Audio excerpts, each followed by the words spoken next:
เริ่มต้นด้วยข่าวทานไซสมพรพรหมวิหารประธานสภาแห่งชาติได้ต้นหับทานเหวียนฮุยเตียนหัวหน้าองค์การอัยการปฏิสนสูงสุดแห่งสาธารณรัฐสังคมยงเวียดนามเขาเยี่ยมคำนับในโอกาสที่เดินทางมาเยี่ยมยามและเฮ็ดเวียกอยู่สาธารณรัฐประชาธิปไตยปฏิสุลาว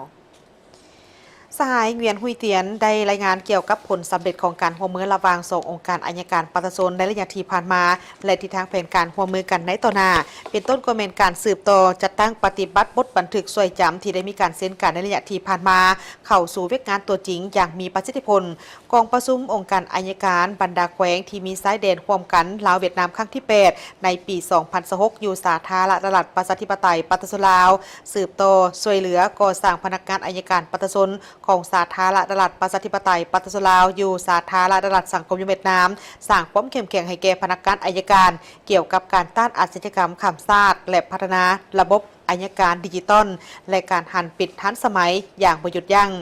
ในโอกาสดังกล่าวนี้สหายไซสมพรผู้วิหารประธานสภาแห่งชาติก็ได้แสดงความยินดีต้อนรับอย่างอบอุ่นและได้ตีราคาสูงต่อกับการเดินทางมาเยี่ยมยามและเฮ็ดเวียกอย่างเป็นทางการอยู่สาธารณรัฐประชาธิปไตยปฏิสุลาวของคณะผู้แทนขั้นสูงองค์การอัยการปฏิสนสูงสุดแห่งสาธารณรัฐสังคมเวียดนามในครั้งนี้ซึ่งเป็นการประกอบส่วนอันสำคัญเข้าในการเสริมขยายสายผูกพันมิตรภาพอันยิ่งใหญ่ความสามัคคีพิเศษและการร่วมมือรอบด้านระหว่าง2ภาค2รัฐและปฏิสน2ชาติลาวเวียดนามลาวให้นับมือนับเติบใหญ่ขยายตัวอย่างประยุทธ์ยั่งและอวยพรให้แก่คณะผู้แทนจงประสบผลสำเร็จในการมาเยี่ยมยามและคิดเวียกอยู่สาธารณรัฐประชาธิปไตยปฏิสุลาวในครั้งนี้สหายเวียนฮุยเตียนได้แสดงความขอบใจเป็นอย่างยิ่งมายังท่าน